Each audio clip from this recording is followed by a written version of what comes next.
يكمل المباراة لأنه حس بالألم بعد الكرة اللي لعبها الأخرانية، وبيتوقف اللعب مرة ثانية في دورة 80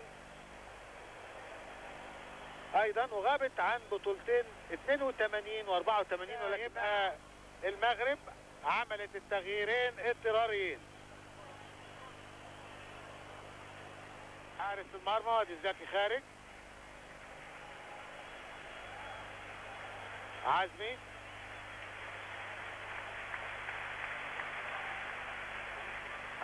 لابس نمرة 16 مع ان وكرة حلوة لفراس الى البرازي من ناحية داخل بها منطقة الجزاء، لكن بتتقطع منه.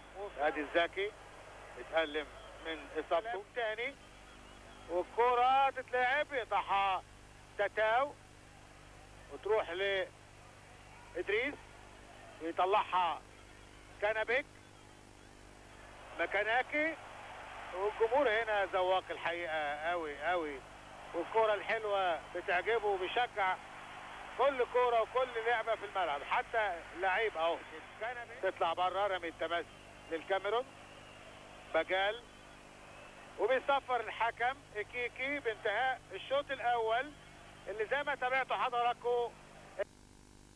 نمرة 9 بيضيع فرصة التعادل للمغرب، كانت تفرق كتير قوي مع فريق المغرب. بجال ال 14 تتاو، وبرجله شمال قنبلة في ايد عزمي نزل في الشوط قبل نهاية الشوط. ونانا وهجمة للمغرب، وماشي نمرة 13 مجيد ومن ناحية اليمين والاوفر، لكن بره عزوزي الباك اليمين للكاميرون، والاوفر بالعرض، لكن نمرة 14 الداوودي بيطلعها ل 17 مذكر، وتمشي من ناحية اليمين ومش اوفسايد، وماشي رغيب، وكرة عرضية وخطرة جدا، وتوصل الكرة ويحوش كرة مش ممكن. أنطوان بيل حاش كرة وفرصة للمغرب، معجزة بمعجزة. أنطوان بيل أنقذ جول أكيد للكاميرون، ما يحصلهاش مجيد الرجبي نمرة 10 الرجبي. اهي هنشوف الإعادة، كانت في كرة واضحة جدا.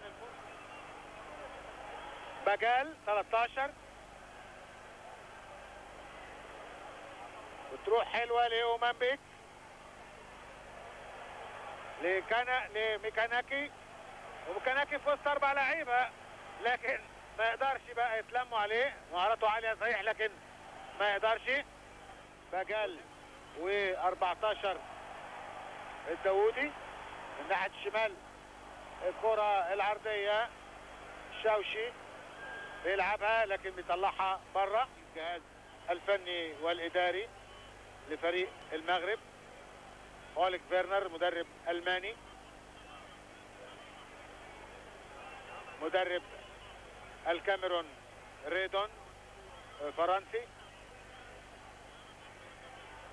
كرة طويلة بيطلع عزمي حارس مرمى المغرب ويمسكها. وسيداتي انسات سادتي لغايه ما يجي صوت الاخ الزميل سمير ابو السعود، 1 الكاميرون لا شيء المغرب. وادي فاول من كوندي ايمانويل كوندي في فريق الكاميرون، ده فتره طويله قوي بيلعب، يمكن ثالث بطوله بيلعبها. وادي بودربالة عزيز بودربالة اللعيب المخضرم بتاعهم رقم 8، والركبه بتاعته المشهوره والاوفر. والتاني تايم زي ما احنا شايفين المغرب هاجم وضاع منه جوان، ما تضيعش جون، ما يضيعش من عبد القادر، مش ممكن الكوره ان لو الكوره سهله يمسكها وما يحطهاش على الارض تاني، لكن لو شوطه متشاطها جامد وتقع من ايده ممكن، لكن شوف كوره بسيطه وقعها في الارض. ادي التعديل اهو، وادي بقى الغلطه بتاعت انطوان بيل. وانا لسه بقول بيلعب باستهتار قوي قوي. انا والزميل محسن نوح هنا واحنا بنتفرج على الشوط الاولاني بنقول له وقف تحت ال3 خشبات بيستهتر شويه، وثقه بقى زايده. وانطوان بيل بقى سانت اتيان في فرنسا، وقبل كده كان في مارسيليا، فطبعا جول كبير قوي، وكان هنا عندنا في المقاولين العرب. لكن ادي غلطه وانطوان بيل، انطوان بيل والفرقه كلها راجعه، ومنظر بقالنا فتره طويله قوي ما شفناهوش. هيعمل فيها ايه؟ هتتشاط طبعا، لازم تتصلح بره ويخش شايط جامد والحيطه تتغير ومع الكوره. وهنا بقى التريك بيبقى مهم جدا، عايزه لعيبه بقى هنا عندهم مكر وثعلبه زي ما بنقول. هيلعبها كلنا متوقعين ان هيلعبها بالعرض، واحد يخش يشوط، والحيطه كلها متوقعه كده، وهنشوف هيعمل ايه. وال10 ياردات هنا على فكره مش هتكمل 10 ياردات، فلازم يقفوا على خط المرمى. حته قانونيه كلها الحته دي طبعا، وتسبب فيها انطوان بيل.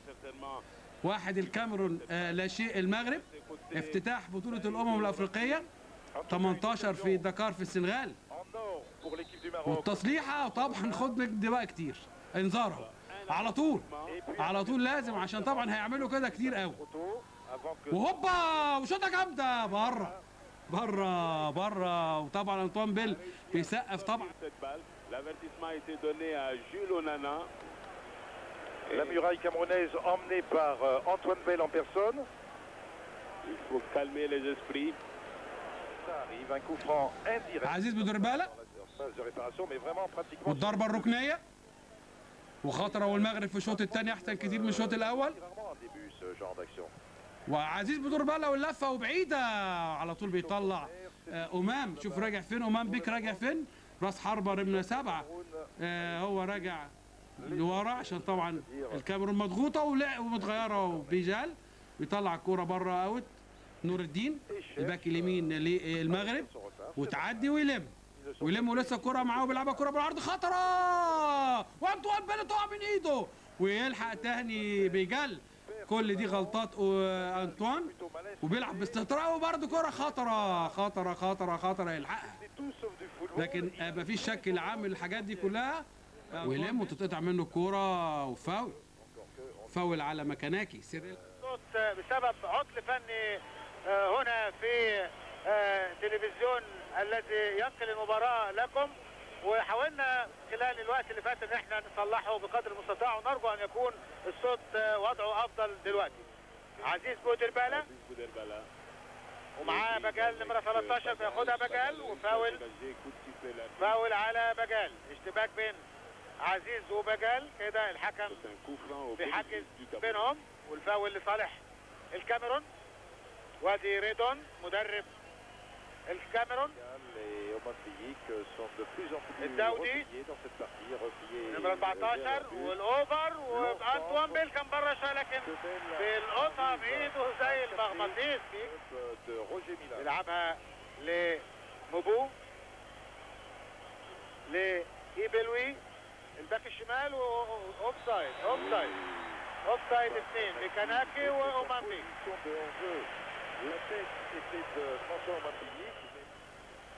عزيز بودربالة ياخدها كنبيك، وكنبيك بيلعبها لكناكي.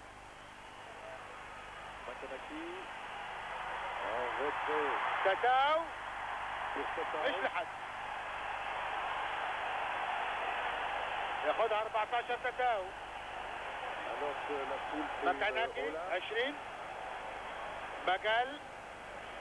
Et que Pagan là tente de glisser bout, mais les Marocains ont été طويلة. هل يحصلها الشوشي؟ ما يقدرش. للداودي وأمامية في ناحية الشمال. عزيز بودربالة عرضية وخطرة، ويقدر مش ممكن مجيب. الكرة عدت منتهى الخطورة، لكن الحكم للرجبي خلصها نفسه كويس. الرجبي وماشي الرجبي ورجله شمال، يلعبها بطل لعزيز بودربالة، والحكم ممشي اللعب، وتطلع كورة كورنر. ندي كورنر إكيكي الحكم ندي كورنر. و17 مجيد، لكن ما تكملش المحاولة من المغرب. ميكاناكي ومعاه بوهلال ياخدها اومامبيك نمرة 7 وماشي وبيخترق اومامبيك وخطر جدا وبيحط الكرة. اومامبيك مش ممكن، لعيب غير عادي. 26 سنة اومامبيك، نادي كان فرنسا، ولاعيب غير عادي. ادي باين اومامبيك ماشي بمهارة عالية، بيستخدم رجليه الاثنين، رجله اليمين زي رجله الشمال بالظبط، وبيحاول يركنها، لكن عزمي الحقيقه حط ايده فيها وطلعها كوره. برافو بوهلال نمره 5 بيطلع كوره وتروح لبجال. بجال وبيشوط شوطه حلوه. بجال محترف في سانت اتيان فرنسا، 27 سنه. الكيكي 31 سنة إيجيكي. وهتاخد تروح الكرة لأومامبيك وماشي أومامبيك وبيشوط شوطة يظهر. حسبنا أومامبيك فرانسوا، لكن في نفس الوقت بيفاجأ بالهجمات المرتدة الخطرة لفريق الكاميرون. وادي كوندي بيرجعها فوق، وكانت هتبقى هجمة خطرة وبيعليها كوندي. اونانا نمرة 3 هو اللي كان طالع في الكورة مع اومامبيك وفاول وانذار لنابت نمرة 6.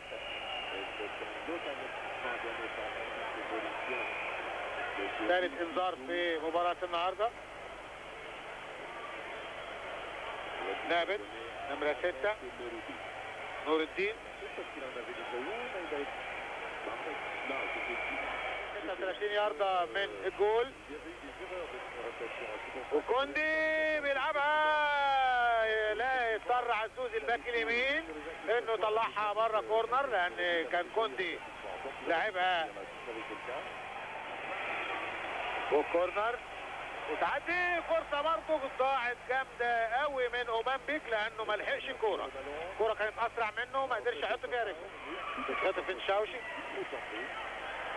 والداودي مره ثانيه، وتتلعب ناحيه اليمين حلوه للرغيب، ورغيب عرضيه وكره وتمشي. نمره 10 الرجبي بيطوح بيها فوق.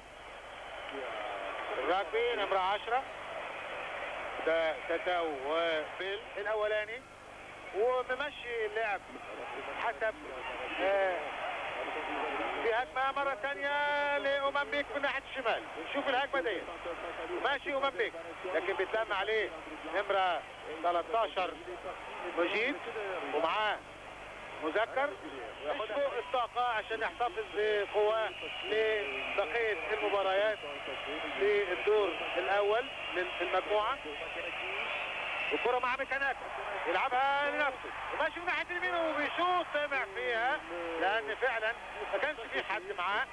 ادي ميكاناكي بين مذكر وبهلال. ميكاناكي وراجع ميكاناكي، وهنشوف مشي ازاي. مهاره عاليه قوي، حطها لنفسه وحصلها ومن زاويه صعبه، عاوز يشوطها في الجول طبعا ما يقدرش.